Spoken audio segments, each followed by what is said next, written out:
Hey guys, welcome back. Today I'm doing a nail tutorial. I made these cute little Frenchies for somebody that wanted this style.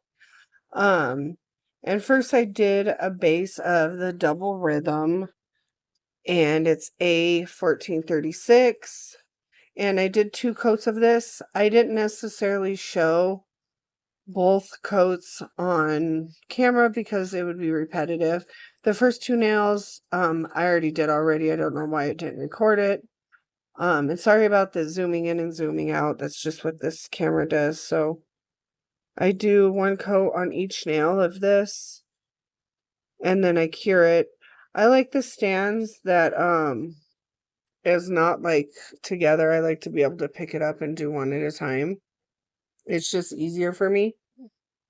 And so I do 1 coat of the double rhythm on each nail, and then I go back and do a 2nd coat. And then I start in with the design, and it's just easier for me. You can see my polish is almost empty on this one. So I'm going to go ahead and do 1 even layer. Sorry about the zooming in and out. It's a new phone, and I am learning how to work it, but I absolutely love it. It's the Galaxy S24 Plus. Yeah, that's what it is. That I'm using to record with, because I always get questions and I don't have no fancy setup or lighting or anything. Of course, you know, I just got like some lights that I'm gonna, like some fancier lights that I'm gonna clip onto my desk, you know, the one of those lights that like bend over, like a studio light. Some of those, just so it's better lighting, because I have a hard time seeing it. And I have one of like those rainbow light rings. I have one of those, which is really bright. But yeah, I'm gonna get some more lighting and like a different tabletop, just so I could have the ability to clip on lights. But yeah, so I get questions about that. And the nails that I'm using are the Tip X nails, and these were medium, but I cut them down a little bit, or filed them down. She wanted them shorter but not too short, so in between of like short and medium. So this is where I landed. So now I'm taking like rubbing alcohol and taking off the tacky layer, because I find when putting on a matte top coat, if you don't take off the tacky layer, sometimes the matte top coat becomes streaky. So I like to do this because whenever I'm doing a French or any nail art, I like to use a matte top coat or buffing. But with airbrush, it's better to do a matte top coat, because your airbrush will run all over the nail. And if you buff it, it'll get in the little buff lines and it'll run. It just won't look right. So I like to use a matte top coat. It's just better. And I'm using this Goy one. I got off of Amazon, which works really well for airbrush. You could use any matte top coat though for airbrush, because I'm going to be airbrushing the pointer finger and the ring finger, and then the thumb, middle, and pinky are going to be French tip that I'm going to do with white. So I'm going to do a matte top coat on all of the nails, just because it's easier for any kind of art to go onto.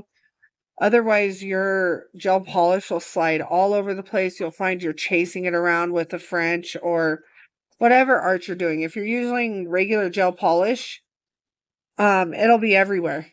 So you want to just do a matte top coat. It's just easier. So I'm going to do this on all the nails, and then I cure it for 60 seconds. And that's another reason why I like to do it individual stands, is because I won't be able to do it fast enough. You know, those stands that are hooked together, I won't be able to polish all the nails fast enough before the gel polish runs all over. Some people might, but I just can't do it. This is better for me. And everybody, you know, works at their own speed, and you just find out what works best for you. And these little silver things that the stand is on are just, I guess, the metal pieces that you could pill and stick. I got them off Amazon, so you could find them on there. And so this is the white gel polish from Savvyland, the airbrush that came in the kit. I think I got like the larger one. So it came with a bunch of them in a bunch of different colors. I haven't even opened them all yet because I haven't needed them. But yeah, I love them. But I must say, you do want to wear a mask and use in a well ventilated area, because I always hear people saying don't use gel polishes, you can inhale it. Just definitely always wear a mask, but they work great. And then after you're done, cure it for 60 seconds and then do whatever design you want to. So this is the bold white from Madam Glam, which I absolutely love. And then I didn't show it, but I also mixed it with a Savvyland liner gel just to make a bit thicker for me to do the French tip, because I like it to be a bit thicker when I do a French tip. And plus I wanted to use the rest of that liner gel. So yeah, that's what I did, so that it's not running all over the place. So, and I left all my mistakes in here so you could see. No matter how long you've been doing nails, you're still gonna have a mess up. On Frenches are hard. Getting French tips down is really hard. Like, and I've been doing nails since 2019. And I wasn't doing it consistent. Words are hard, bro. Consistently. Since the past 2 years I've been doing consistently. So French tips are one of the first things people need to get down, I would say, for sure, because it's hard. And I do them every single day, and I still have an effed up day doing them a lot of the times. So on this part, I'm just going to do the thumb, middle, and pinky French tip, and then I'll be back after that part. So I'm going to let you guys watch this, and then I'll be back.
Okay, so now the Frenches are done. I'm coming in this, what is that 3D gel called? Let me look. Let me double check.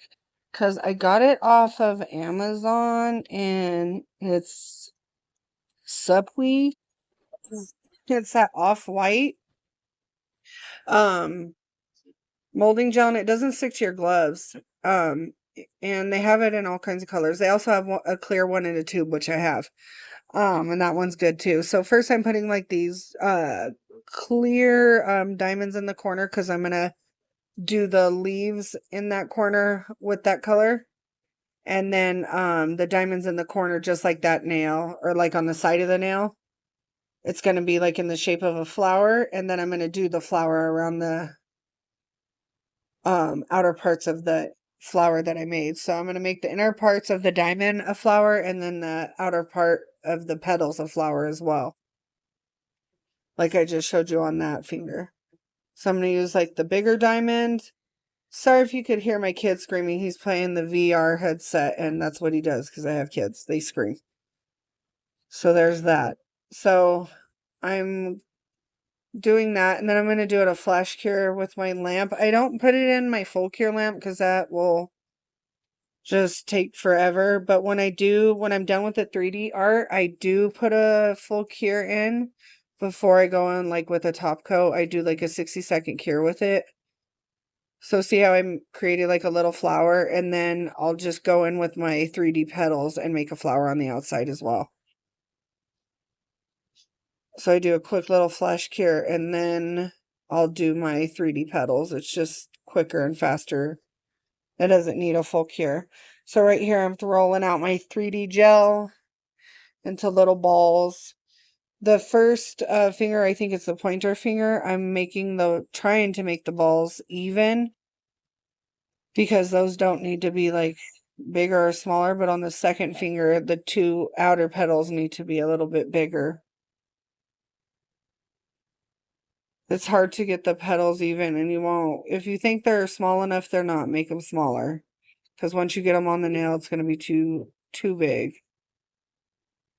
And don't pick them up with your silicone tool like I did, because it's just going to stick to it. And what I'm dipping my silicone tool in is half acetone, half alcohol. So it doesn't stick to that 3D molding gel. Otherwise it will, and it'll just pull it right off the nail, which is a pain in the ass. And then you'll have to do it all over again. So it'll just make it harder. So I'm going to let you guys watch this part, and I'll be back.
All right, now I'm just going to go ahead and top coat everything. I like to really slather it on there, and then, because I like to get it between the gems and whatever charms I'm using, and then I kind of pull the excess off. Right here, I'm using the Goy top coat, the shiny top coat. It came in a set with like 24 polishes, and I've tried it a bunch of times already, and it doesn't yellow or anything, and I really enjoy this top coat. So I wanted to use it up. So yeah, I'm using this one. And see how I kind of like slather it on there and then I remove it off of the nail. It's just because I like it to get in between of all the crystals and the charms and the petals, and then I kind of like pull it off of there. So it's not like bulky or like leaking to the edges. It's just easier that way. So you'll see I'm kind of like removing it. And then I go ahead and cure everything for 60 seconds, and that's about it. But I hope you guys really enjoyed this video, and like and comment for more, and I'll see you guys in the next. Bye.